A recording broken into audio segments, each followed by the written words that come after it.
22 अप्रैल को जम्मू कश्मीर के पहलगाम में आतंकियों ने मासूम देशवासियों को जिस बेरहमी से मारा है, उससे पूरा देश व्यथित है। बिहार के राज्यपाल आरिफ मोहम्मद खान जी,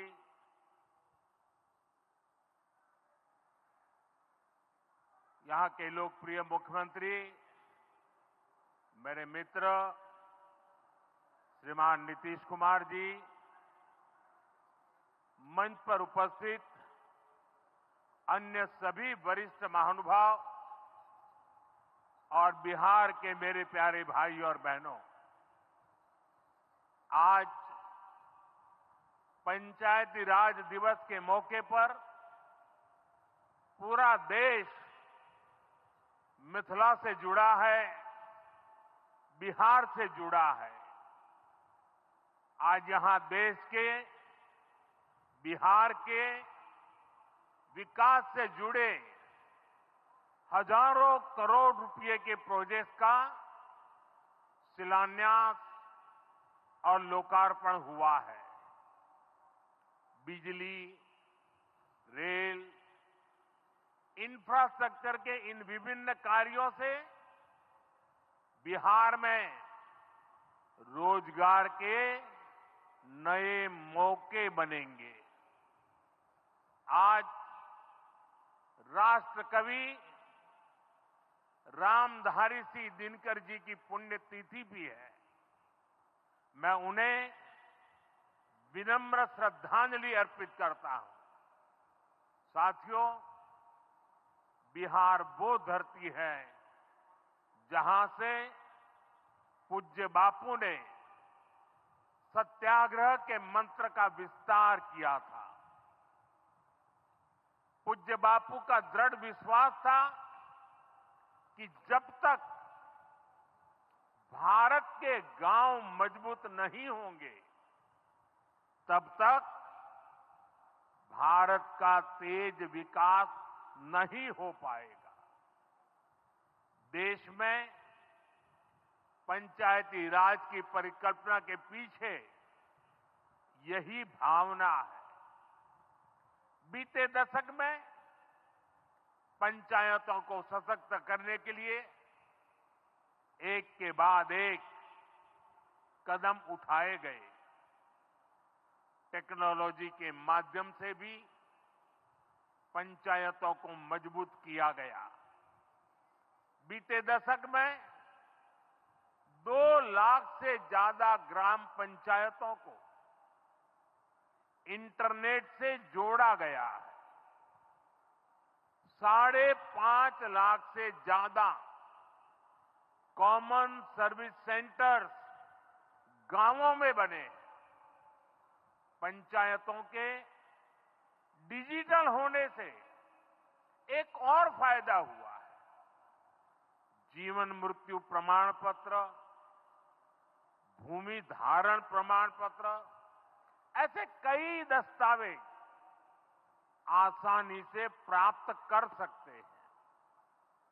आजादी के अनेक दशकों बाद जहां देश को संसद की नई इमारत मिली, वहीं देश में 30,000 नए पंचायत भवन भी बनाए गए।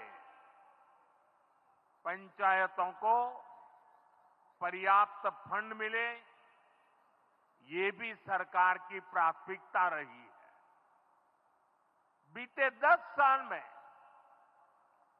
2 लाख करोड़ रुपए से ज्यादा का फंड पंचायतों को मिला है।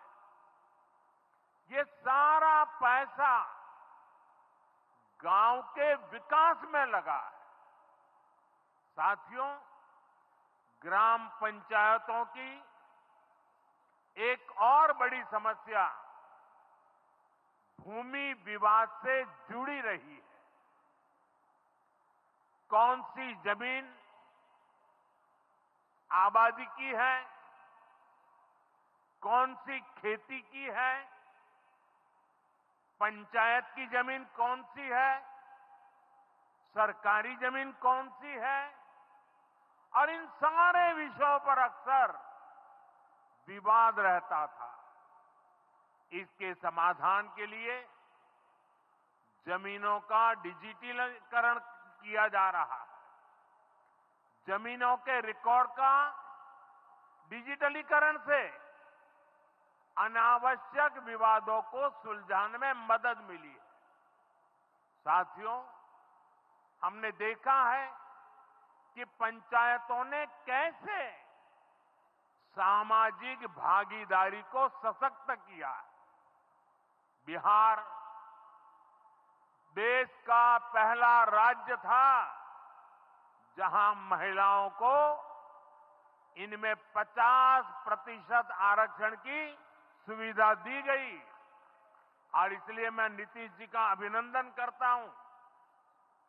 आज बहुत बड़ी संख्या में गरीब, दलित, महादलित, पिछड़े, अति पिछड़े समाज की बहन बेटियां बिहार में जनप्रतिनिधि बनकर सेवाएं दे रही है, और यही सच्चा सामाजिक न्याय है।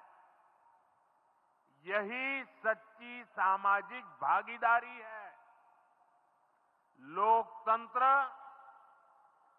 ज्यादा से ज्यादा भागीदारी से ही समृद्ध होता है, सशक्त होता है। इसी सोच के साथ लोकसभा और विधानसभा में महिलाओं के लिए 33% आरक्षण का कानून भी बनाया गया है। इसका लाभ देश के हर राज्य की महिलाओं को होगा। हमारी बहन बेटियों को ज्यादा प्रतिनिधित्व मिलेगा। साथियों, देश में महिलाओं की आय बढ़ाने के लिए रोजगार, स्वरोजगार के नए अवसर बनाने के लिए सरकार मिशन मोड में काम कर रही है। बिहार में चल रहे जीविका दीदी इस कार्यक्रम से अनेक बहनों का जीवन बदला है। आज ही यहां बिहार की बहनों के स्वयं सहायता समूहों को करीब 1000 करोड़ रुपए की मदद दी गई है। इससे बहनों के आर्थिक सशक्तिकरण को और बल मिलेगा। ये देश में 3 करोड़ लखपति दीदी बनाने के लक्ष्य की प्राप्ति में और सहयोगी बनेगा। साथियों, बीते दशक में ग्रामीण अर्थव्यवस्था को नई गति मिली है। गांवों में गरीबों के घर बने, सड़कें बनी, पक्के रास्ते बने हैं, गांवों में गैस कनेक्शन पहुंचे, पानी के कनेक्शन पहुंचे, शौचालय बने हैं। ऐसे हर काम से गांव में लाखों करोड़ रुपए पहुंचे हैं। रोजगार के नए अवसर भी बने हैं। मजदूर से लेकर किसान और गाड़ी वाले से लेकर दुकानदार तक सबको कमाई के नए मौके मिले हैं। इससे उस समाज को सबसे अधिक फायदा हो रहा है जो पीढ़ियों से वंचित रहे थे। मैं आपको पीएम आवास योजना का उदाहरण दूंगा। इस योजना का लक्ष्य है देश में परिवार बेघर ना हो, सबके सिर पर पक्की छत हो। अभी जब इन माताओं बहनों को मैं घर की चाबी दे रहा था, उनके चेहरे पर जो संतोष नजर आ रहा था, उनमें जो नया आत्मविश्वास दिख रहा था, वो वाकई इन गरीबों के लिए काम करने की प्रेरणा का कारण बन जाता है। और इसी लक्ष्य के साथ बीते दशक में 4 करोड़ से अधिक पक्के घर बनवाए गए हैं। बिहार में भी अब तक 57 लाख गरीब परिवारों को पक्के घर मिल चुके हैं। ये घर गरीब, दलित, पिछड़े, अति पिछड़े, पसमानदा परिवार, ऐसे समाज के वंचित परिवारों को मिले हैं। आने वाले सालों में 3 करोड़ और पक्के घर गरीबों को मिलने जा रहे हैं। आज ही बिहार के करीब 1.5 लाख परिवार अपने नए पक्के घर में गृह प्रवेश कर रहे हैं। देश भर के 15 लाख गरीब परिवारों को नए घरों के निर्माण के स्वीकृति पत्र भी दिए गए हैं। इसमें भी 3.5 लाख लाभार्थी ये हमारे बिहार के ही हैं। आज ही करीब 10 लाख गरीब परिवारों को उनके पक्के घर के लिए आर्थिक मदद भेजी गई है। इसमें बिहार के 80,000 ग्रामीण परिवार और 1 लाख शहरी परिवार शामिल है।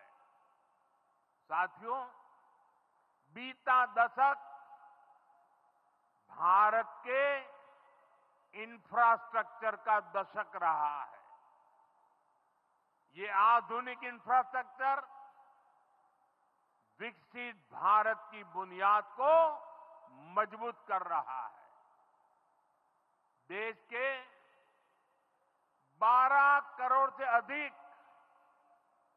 ग्रामीण परिवारों के घरों में पहली बार नल से जल पहुंचा है।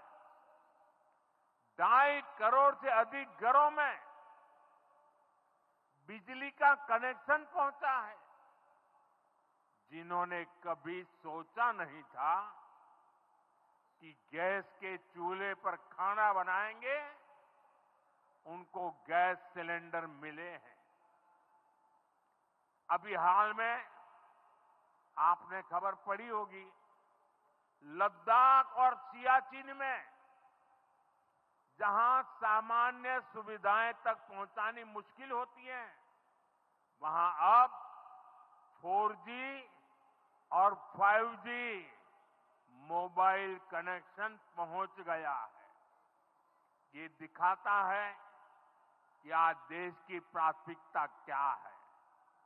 हमारे सामने आरोग्य जैसे क्षेत्र का भी उदाहरण है। कभी एम्स की तरह अस्पताल दिल्ली जैसे बड़े शहरों में ही होते थे, आज यहां दरभंगा में ही एम्स बन रहा है। बीते 10 सालों में देश में मेडिकल कॉलेज की संख्या करीब करीब 2 गुनी हो चुकी है। यहां झंझारपुर में भी नया मेडिकल कॉलेज बन रहा है। साथियों, गांवों में भी अच्छे अस्पताल बने, इसके लिए देश भर में 1.5 लाख से ज्यादा आयुष्मान आरोग्य मंदिर बनाए गए हैं। बिहार में ऐसे 10,000 से अधिक आयुष्मान आरोग्य मंदिर बने हैं। इसी तरह जन औषधि केंद्र गरीब और मिडिल क्लास के लिए बहुत बड़ी राहत बन चुके हैं। यहां 80% डिस्काउंट पर सस्ती दवाएं मिलती हैं। बिहार में 800 से ज्यादा जन औषधि केंद्र बनवाए गए हैं। इससे बिहार के लोगों का 2,000 करोड़ रुपया दवाई पर होने वाला खर्च बचा है। आयुष्मान भारत योजना के तहत भी बिहार में लाखों परिवारों का मुफ्त इलाज हो चुका है। इससे इन परिवारों को हजारों करोड़ रुपयों की बचत हुई है। साथियों, आज भारत रेल, रोड, एयरपोर्ट जैसे इंफ्रास्ट्रक्चर से भी बहुत तेज गति से जुड़ रहा है। पटना में मेट्रो का काम चल रहा है। देश के 2 दर्जन से अधिक शहर मेट्रो सुविधा से जुड़े हैं। आज पटना से जयनगर के बीच नमो भारत रैपिड रेल की शुरुआत भी हुई है। इससे पटना से जयनगर के बीच का सफर बहुत कम समय में पूरा हो जाएगा। समस्तीपुर, दरभंगा, मधुबनी और बेगूसराय के लाखों लोगों को नमो भारत रैपिड रेल से मदद मिलेगी। साथियों, आज यहां अनेक नई रेलवे लाइनों का उद्घाटन और लोकार्पण हुआ है। सहरा से मुंबई तक आधुनिक अमृत भारत ट्रेन शुरू होने से हमारे श्रमिक परिवारों को बहुत सुविधा होगी। हमारी सरकार मधुबनी और झंझारपुर से ऐसे बिहार के दर्जनों रेलवे स्टेशनों को भी आधुनिक बना रही है। दरभंगा एयरपोर्ट से मिथिला की बिहार की एयर कनेक्टिविटी बेहतर हुई है। पटना एयरपोर्ट का भी विस्तार किया जा रहा है। विकास के इन कार्यों से बिहार में रोजगार के नए अवसर बन रहे हैं।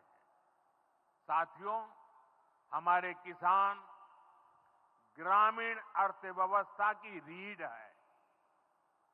ये रीढ़ जितनी मजबूत होगी, गांव उतने ही मजबूत होंगे, देश उतना ही सशक्त होगा। हम सब जानते हैं, मिथिला का कोशी का एक क्षेत्र बाढ़ से बहुत परेशान रहा है। सरकार बिहार में बाढ़ के प्रकोप को कम करने के लिए 11,000 करोड़ रुपए खर्च करने वाली है। इससे बागमती, धार, बूढ़ी गंडक, कोसी पर बांध बनेंगे। इससे नहरों का निर्माण होगा, नदी के पानी से सिंचाई की व्यवस्था होगी और हर किसान के खेत तक पानी पहुंचाने का इंतजाम भी होगा। यानी अब बाढ़ की परेशानी भी कम होगी, खेतों तक पर्याप्त पानी भी पहुंचेगा। साथियों, मखाना आज देश और दुनिया के लिए सुपर फूड है, लेकिन मिथिला की तो ये संस्कृति का हिस्सा है। इसी संस्कृति को हम यहां की समृद्धि का भी सूत्र बना रहे हैं। हमने मखाने को जीआई टैग दिया है, यानी मखाना इसी धरती का उत्पाद है। इस पर अब आधिकारिक मोहर लग गई है। मखाना रिसर्च सेंटर को भी नेशनल स्टेटस दिया गया है। बजट में जिस मखाना बोर्ड की घोषणा की गई है, वो बनने से मखाना किसानों का भाग्य बदलने वाला है। बिहार का मखाना दुनिया भर के बाजारों तक सुपर फूड के रूप में पहुंचेगा। बिहार में national institute of food technology and management भी बनने वाला है। इससे यहां के नौजवानों को फूड प्रोसेसिंग से जुड़े छोटे उद्यम लगाने में और मदद मिलेगी। साथियों, खेती के साथ साथ मछली उत्पादन में भी बिहार निरंतर आगे बढ़ रहा है। हमारे मछुआरे साथी अब किसान क्रेडिट कार्ड की सुविधा का लाभ ले पा रहे हैं। इससे मछली के काम में जुटे अनेक परिवारों को लाभ हुआ है। पीएम मत्स्य संपदा योजना के तहत भी बिहार में सैकड़ों करोड़ रुपए के काम हुए हैं। साथियों,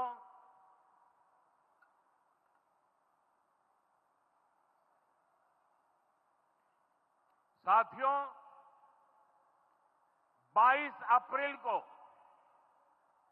जम्मू कश्मीर के पहलगाम में आतंकियों ने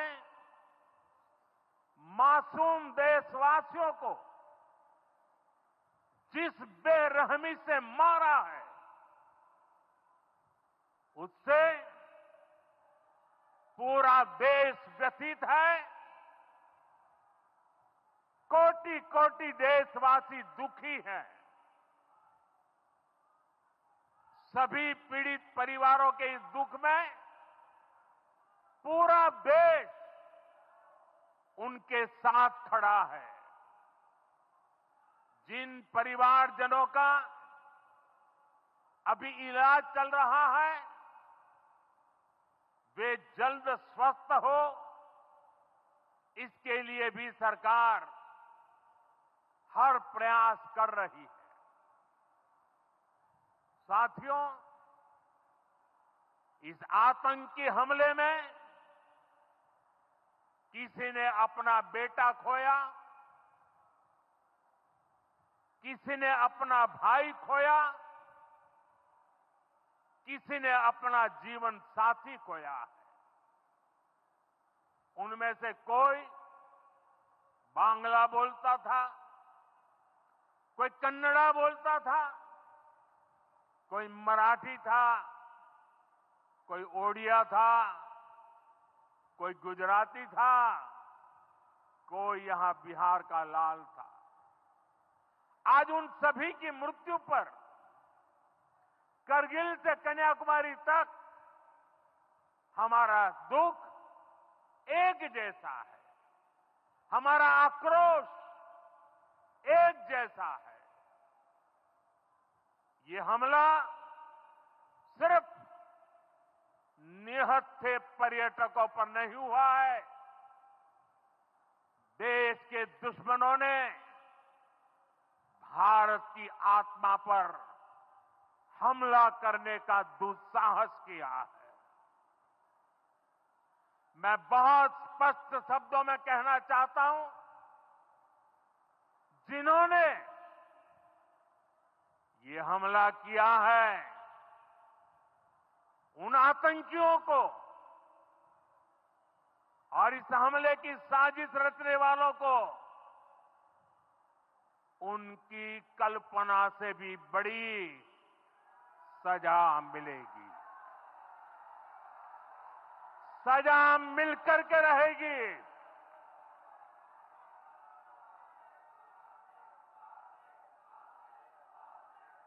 अब आतंकियों की बची खुची जमीन को भी मिट्टी में मिलाने का समय आ गया है।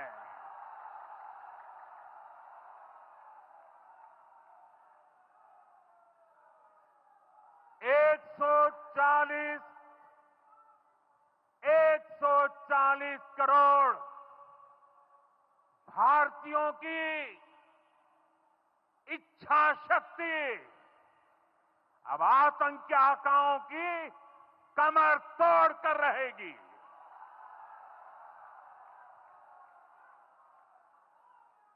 Friends, today from the soil of Bihar, I say to the whole world, India will identify, track and punish every terrorist and their backers. We will pursue them to the ends of the earth. India's spirit will never be broken by terrorism.